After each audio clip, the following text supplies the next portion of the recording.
गुलबर्गा शहर में आज भारत बंद के दौरान मिला जुला असर देखने मिला। गुलबर्गा सिटी में हालांकि इस भारत बंद को Congress party, JDS party, AIDSO, CPIM के अलावा दीगर पार्टीज का सपोर्ट रहा, लेकिन मुकम्मल तौर पर भारत बंद नजर नहीं आया। गुलबर्गा पुलिस डिपार्टमेंट की जानिब से डिप्लॉय किया गया था।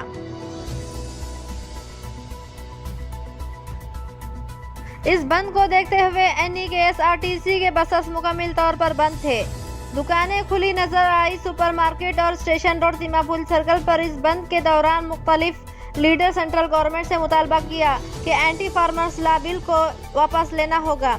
आइए मज़ीद जानकारी के लिए देखते हैं गुलबर्गा न्यूज़।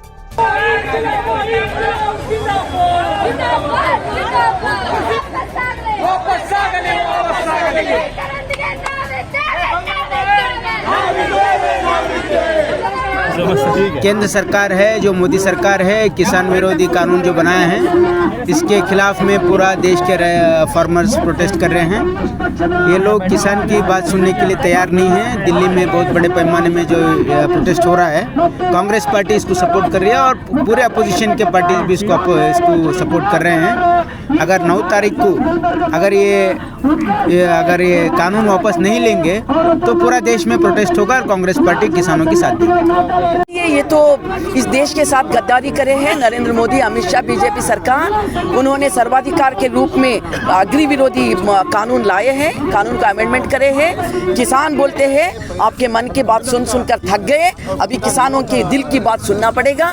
ये देशद्रोही कानून वापस ले लो, नहीं तो हम चक्का जाम करते। ये हमारे किसान लोग कहाँ हैं? और आज पूरा भारत देश में भारत बंद हो रही है। ये पूरा देश का बंद है और सिर्फ किसान नहीं, पूरे भारत देश के लोग बंद को सपोर्ट कर रहे हैं। हम कहते हैं ये कानून वापस लो, नहीं तो आपको हम धिक्कार करेंगे, सत्ता से उतराएंगे। ये हमारा आज बंद का है। अगर वापस नहीं लिया कि दूसरा आज़ादी का संग्राम शुरू हो जाएगा भारत देश में। इस मौके पे ये मैं बीजेपी सरकार को कहना चाहता हूँ कि भाई ये लोग जब से सरकार में आए हैं जो है कानून को जो है चेंज करने का काम कर रहे हैं, संविधान को चेंज करने का काम कर रहे हैं। ये लोगों को पता होना चाहिए कि भाई हमारे इंडिया के जो किसान हैं, जो जय किसान जय जवान का जो नारा था, ये लोग आज पूरी तरह से उसको बॉर्डर के ऊपर जवानों को मारने का काम कर रहे हैं। चाइना वाले मारने के बाद उसको जवाब नहीं दिए और किसानों को अंदर इंडिया के अंदर आंसू गैस फेंक के, पानी फेंक के जो है इनके ऊपर जीरो टेम्परेचर में जब हमारे किसान भाई वहाँ पर बैठे हैं, उनको पानी फेंक के उनको मारने का काम ये मोदी सरकार कर रही है। आप और हमको, आवाम को ये जानना चाहिए कि भाई ये लोगों को क्या है मालूम है, ये अपने कुछ लिमिटेड जो अपने एजेंट्स हैं जो पार्टी फंड देते हैं, उनको पीछे बैकअप, इनके जो बैकअप पीठ के पीछे जो है सरकार के पीछे जो रहते हैं फाइनेंसर, उनको मजबूत करने का काम कर रहे हैं। इंडिया को मजबूत करने का काम नहीं कर रहे हैं लोग।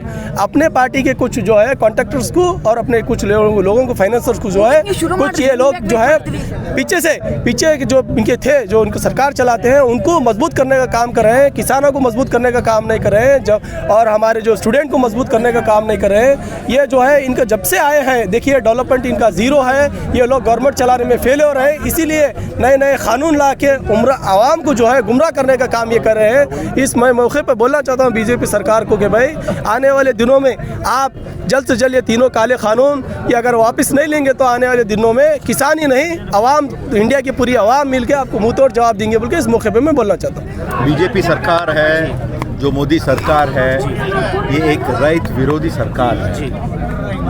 अब पूरे देश भर में प्रतिभटना हो रहा है, स्ट्राइक हो रहा है। हजारों लाखों लोग हमारे किसान, हमारे जो भाई बंद है, हमारे जो दोस्त है, सब दिल्ली में आकर प्रतिभटन कर रहे हैं। और उनके साथ आज के दिन हर तरफ, हर जिला में, हमारे देश के हर जिला में, हर तालुक में प्रतिभटन हो रहा है, जिस तरह यहाँ पर हो रहा है। आज के दिन बेंगलुरु में भी हमारे कांग्रेस पार्टी की तरफ से हम गांधी स्टैच्यू के सामने विधानसभा में वहाँ पर भी प्रतिभटन कर रहे हैं। तो ये मोदी सरकार को समझना है कि जो लाखों पैमाने में जो किसान लोग आ रहे हैं, तो ये जो एपीएमसी है, भू सुधारणे हैं और दूसरे कायदे हैं, इनको अगर वापस नहीं लेंगे तो और ज़्यादा से, आज एक नहीं है, हर कोई, बहुत सारे संघ हैं यहाँ पर, महिला है, एक कार्यकर्ता है, सब लोग हैं, सब मिलके एक बहुत बड़े पैमाने पे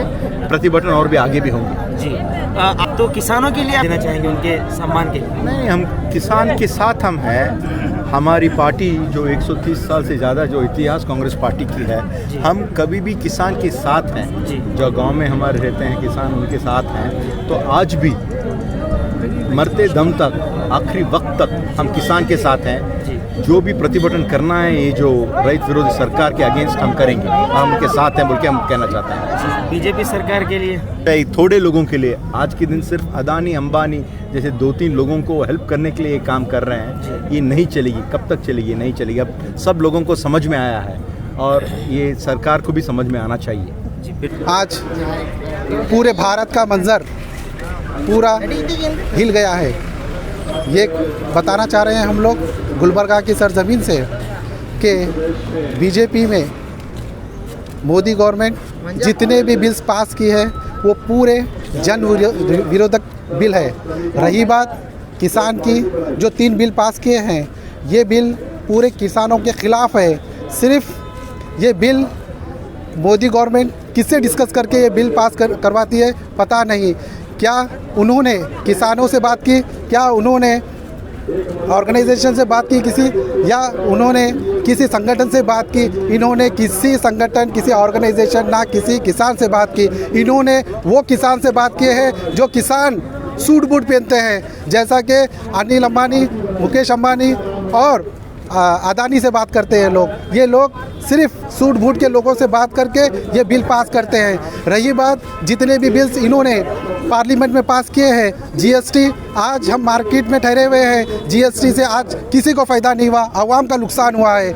और नोटबंदी से किसी का फ़ायदा नहीं हुआ, सिर्फ ये करोड़पतियों का फ़ायदा हुआ है जो इनके साथ रहते हैं। रही बात इन्होंने किसानों पर ये बताइए, जो हक की बात करते हैं, किसानों के ऊपर इन्होंने पानी बरसाया है, किसानों के ऊपर इन्होंने लाठी बरसाई है, किसानों को इन्होंने अनशनब बातें यूज़ की है। ये हम किसान हमारे देश की रीढ़ की हड्डी है, जो हमारे अन्नदाता है कि 130 करोड़ लोगों को ये लोग हमको अन्न खाना देते हैं। रही बात बीजेपी गवर्नमेंट ये किसानों की नहीं सुनेगी तो बताइए किसकी सुनेगी? सिर्फ ये बड़े बड़े बिजनेसमैन की सुनेगी और ये किसानों से माल खरीदेंगे और नया पैकेजिंग करेंगे, 10 रुपये का माल 100 रुपये में बेचेंगे और पूरे 130 करोड़ लोगों को परेशान करेंगे उसका चार्जेस बढ़ा के।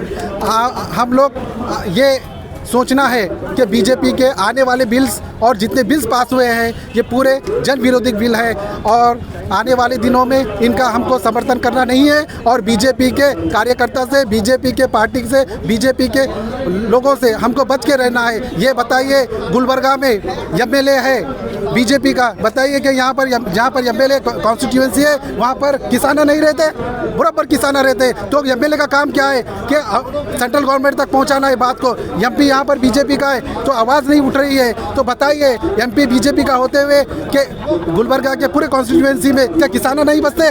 तो यहाँ पर सीधी सीधी बात लग रही है, जितने हिंदुस्तान में एमएलएज और एमपीज हैं बीजेपी के, वो किसानों की बात नहीं कर रहे। आने वाले दिनों में हम इन लोगों को करारा जवाब देना है।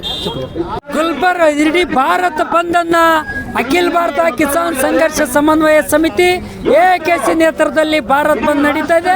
ಅದರ ಭಾಗ ಗುಲ್ಬರ್ಗ ಬಂದ್ ನಡೀತಾ ಇದೆ. ಎಕೆಸಿ ನೇತೃತ್ವದಲ್ಲಿ ನಡೆಯುವಂತ ಈ ಭಾರತ್ ಬಂದ್ ಏನಿದೆ, ರೈತರವಾಗಿರ್ತಕ್ಕಂಥ ಕೆರಾಳ ಮರಣ ಶಾಸನಗಳಿವೆ. ಎಪಿಎಂಸಿ ಕಾಯ್ದೆ, ಭೂ ಸುಧಾರಣೆ ಕಾಯ್ದೆ, ದಿನಬಳಕೆ ವಸ್ತುಗಳ ವಿದ್ಯುತ್ ಸುಗ್ರೀವಾಜ್ಞೆ 2020, ಇವತ್ತು ಅಂಥದನ್ನ ರೈತರ ಬೆಂಬಲ ಬೆಲೆ ಇಂಥದನ್ನ ಕೇಳಕ್ ಕೊಟ್ಟಿರ್ತಕ್ಕಂಥ ರೈತರ ಮೇಲೆ ಜಲಫರಂಗಿ ಹಾಕಿದ್ದಾರೆ, ಹಸಿರು ವಾಯು ಸಿಡಿಸಿದರೆ, ಲಾಠಿ ಚಾರ್ಜ್ ಮಾಡಿದರೆ, ಇವತ್ತು ಬ್ಯಾರಿಕೇಡ್ಗಳನ್ನು ಹಾಕಿದರೆ. ರೈತರ ಪ್ರಜಾಪ್ರಭುತ್ವ ಹಕ್ಕನ್ನ ಕಗ್ಗೋಲೆ ಮಾಡಿಕೊಟ್ಟಿರ್ತಕ್ಕಂಥ ಮಿಸ್ಟರ್ ಮೋದಿ, ಮಿಸ್ಟರ್ ಅಮಿತ್ ಶಾ, ನಿಮ್ಮ ಗುಂಡಾಗರ್ದಿ ನಡೆಯೋದಿಲ್ಲ. ಪ್ರಜಾಪ್ರಭುತ್ವ ಹಕ್ಕನ್ನ ಕಗ್ಗೋಲೆ ಮಾಡಿಕೊಟ್ಟಿರಿ. ನಮ್ಮ ಹಕ್ಕನ್ನ ಕೇಳಕ್ ಬಿಡಲಾರಂತ ರೀತಿಯಲ್ಲಿ ತಡೀತಾ ಇದ್ದೀರಿ. ನಾವು ಹೇಳಕ್ಕೆ ಬಯಸ್ತೇವೆ, ರೈತರ ಮೇಲೆ ಲಾಠಿ ಎತ್ತಿರ್ತಕ್ಕಂಥ ಸರ್ಕಾರ ಇವತ್ತು PV ನರಸಿಂಹರಾವ್ ಸರ್ಕಾರ ಉಳಿದಿಲ್ಲ, ಗುಂಡೂರಾವ್ ಸರ್ಕಾರ ಉಳಿದಿಲ್ಲ, ನಿನ್ನ ಸರ್ಕಾರ ಉಳಿದಿಲ್ಲ. ನಿನ್ನ ಪುಂಡಾಟಿಕೆ, ನಿನ್ನ ಗುಂಡಾಕರ್ತಿ, ನಿನ್ನ ಮಂಡ್ಯತನನ್ನ ಬಿಟ್ಟು ರೈತರ ಜೊತೆಗೆ ಸೌಜನ್ಯದಿಂದ ನಡ್ಕೊಳ್ಬೇಕು, ಗೌರವದಿಂದ ನಡ್ಕೊಳ್ಬೇಕು. ಕೈಗೊಳ್ಳಬೇಕು, ಅನ್ನದಾತರ ಬೇಡಿಕೆಗಳನ್ನು ಈಡೇರಿಸಕ್ಕೆ ಮುತುವರ್ಜಿ ವಹಿಸಬೇಕು ಅಂತಕ್ಕಂಥ ಮಾತನ್ನ ಇವತ್ತು ಅಖಿಲ ಭಾರತ ಕಿಸಾನ್ ಸಭಾನ AKCC ಇವತ್ತು ಕೇಂದ್ರ ಸರ್ಕಾರಕ್ಕೆ ಒತ್ತಾಯನ ಮಾಡಕ್ಕೆ ಗುಲ್ಬರ್ಗ ಬಂದ್ ಸಂಪೂರ್ಣ ಬಂದಿಗೆ ಎಲ್ಲ ಜನತೆ ಮಹಾಜನತೆಯನ್ನ ಬಂದಿಗೆ ಸಹಕರಿಸಿದ್ದಾರೆ ಅಂತ ಮಾತನ್ನು ಹೇಳಿ ಬಯಸ್ತೀವಿ. ಈ 3-4 ಕಾಯ್ದೆಗಳನ್ನ ವಾಪಸ್ ತೆಕ್ಕೊಳ್ಳೋ ತನಕ ಹೋರಾಟ ನಿಲ್ಲೋದಿಲ್ಲ ಅನ್ನೋ ಮಾತನ್ನ ಈ ಸಂದರ್ಭದಲ್ಲಿ ಬಯಸ್ತೀನಿ. ಅಖಿಲ ಭಾರತ ಕಿಸಾನ್ ಸಂಘರ್ಷ ಸಮನ್ವಯ ಸಮಿತಿ AKCC ಶರಣಬಸಪ್ಪ ಮಮಶೆಟ್ಟಿ.